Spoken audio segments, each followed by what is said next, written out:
क्षेत्र है। देखिए, पहला नक्शा 1917 का है, जब इजराइल देश अस्तित्व में नहीं आया था और इस क्षेत्र पर पूरी तरह से फिलिस्तीन के अरब मुसलमानों का नियंत्रण था। देखिए, यह 1917 है। दूसरा नक्शा 1946 का है, यहां भी आप देख सकते हैं यह नक्शा। इस समय भी इस नक्शे का जो 90% इलाका है वो आपको फिलिस्तीन के पास नजर आएगा, फिलिस्तीन के नियंत्रण में। तीसरा नक्शा 1947 का है, जब संयुक्त राष्ट्र ने इस क्षेत्र को फिलिस्तीन और यहूदियों के बीच बांटने का फैसला किया, जिसमें पीले रंग में दिख रहा इलाका फिलिस्तीन को मिला और हरे रंग में इलाका जो आपको दिख रहा है वो इजराइल को दिया गया। ये देखिए, 1947 में यह स्थिति थी। चौथा नक्शा वर्ष 1948 और 49 का है, जब इजराइल देश अस्तित्व में आया और उसने फिलिस्तीन के कई इलाकों में अपने कब्जे कर लिए, जिसकी वजह से बहुत सारे लाखों से ज्यादा मुसलमानों को विस्थापित होना पड़ा। और पांचवा नक्शा इस समय का है, जब हम बात कर रहे हैं जब फिलिस्तीन बहुत ही छोटे से इलाके में सिमटकर रह गया है। अब बहुत सारे लोग ये कहते हैं कि इजराइल ने फिलिस्तीन के अरब मुसलमानों की जमीनों पर कब्जा कर लिया, इसलिए हमास ने जो हमले किए हैं वो सही है। लेकिन क्या वाकई में ये जमीन इस्लाम धर्म को मानने वालों की है, मुसलमानों की है? सच ये है कि यह जमीन पहले इजराइल की ही थी। 1000 ईसा पूर्व इस क्षेत्र में किंगडम ऑफ इजराइल का शासन था, जहां यहूदी रहते थे। लेकिन बाद में यहूदियों पर हमले हुए तो वो इस क्षेत्र को छोड़कर यहां से यूरोप के दूसरे देशों में चले गए और इस्लाम के उदय के बाद यह इलाका फिलिस्तीन के अरब मुसलमानों के कंट्रोल में चला गया। यानी कायदे से यह क्षेत्र शुरुआत में यहूदियों का था, लेकिन फिलिस्तीन के मुसलमानों ने इस पर कब्जा कर लिया।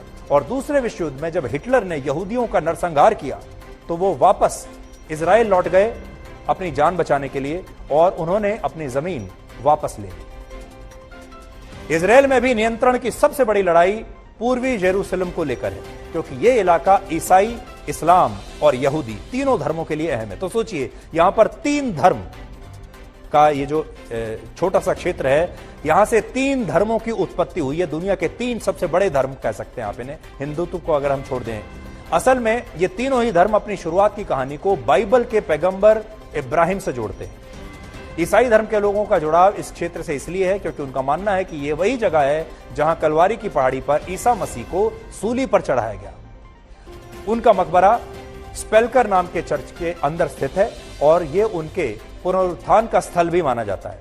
यानी इसीलिए ईसाई इस जगह को बहुत पवित्र मानते हैं। इसलिए आप कह सकते हैं कि ईसाइयों के लिए यह जगह बहुत खास है, बहुत पवित्र है। मुसलमानों के लिए इसलिए अहम है क्योंकि डोम ऑफ रॉक और अल अक्सा मस्जिद यहीं पर है।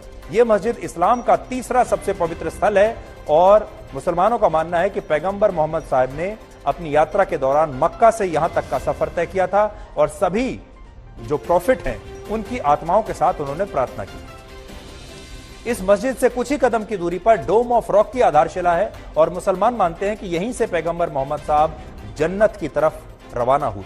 और यहूदी जेरूसलम को इसलिए अपना बताते हैं क्योंकि उनका मानना है कि यही वो स्थान है जहां आधारशिला रखकर पूरी दुनिया का निर्माण किया गया था और यहीं पर इब्राहिम ने अपने बेटे आइजैक की कुर्बानी दी थी। यहूदियों वाले हिस्से में कोटेल और वेस्टर्न वॉल है। यह दीवार पवित्र मंदिर का अवशेष है। यानी जेरूसलम ईसाई, इस्लाम और यहूदी तीनों धर्मों के केंद्र में है और सारे विवाद यहीं से शुरू होते हैं।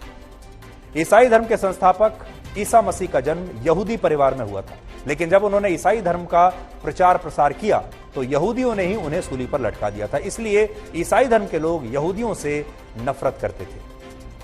तो ये एक पुराना इतिहास है इस जगह का और जैसे जैसे ये कहानी आगे बढ़ेगी, क्योंकि ये जो युद्ध है, अगर आप हमसे पूछें, ये युद्ध अभी रुकने वाला नहीं है। ये युद्ध अभी और फैलेगा, इसमें और ज्यादा देश शामिल होंगे, इसका इलाका और ज्यादा फैलेगा। इसलिए आने वाले दिनों में ये युद्ध पूरी दुनिया को परेशान करने वाला है। अब दुनिया की नजर यूक्रेन और रशिया के युद्ध से हटकर यहां पर आ गई है। और यकीन मानिए, यूक्रेन का युद्ध था, उस पर तो उसकी वजह से आपके जीवन पर असर पड़ा ही था, लेकिन इस युद्ध का भी आपके जीवन पर असर पड़ने वाला है। मिडिल ईस्ट में तेल होता है और तेल अभी से महंगा शुरू हो गया है। स्टॉक मार्केट क्रैश होना अभी से शुरू हो गया है और अभी बहुत सारी ऐसी चीजें होंगी जो आपके जीवन पर सीधा प्रभाव डालेंगी। तो एक तो वो है जो आपके आम रोजमर्रा के जीवन पर प्रभाव होगा, और दूसरा ये युद्ध अलग है, ये युद्ध धर्म युद्ध है, इसलिए भी ये पूरी दुनिया को दो हिस्सों में ब्लैक एंड व्हाइट की तरह बांट देगा। और इसमें ये जो इलाका है, जैसा हमने आपको बताया, 1 2 नहीं बल्कि 3 धर्म जो हैं वो इसमें शामिल है। 7 अक्टूबर को जब इजराइल पर हमला हुआ, तब इजराइल में यहूदी अपना सबसे बड़ा त्योहार मना रहे थे, जिसे सिनचैट तोरा कहते हैं। और इस त्योहार पर लोग आराम फरमाते हैं, कोई काम नहीं करते उस दिन, कहीं पर यात्रा पर नहीं जाते, कहीं बाहर नहीं निकलते। और इसी दिन हमास ने बहुत सोच समझकर उनके आतंकवादियों ने इजराइल पर हमला किया।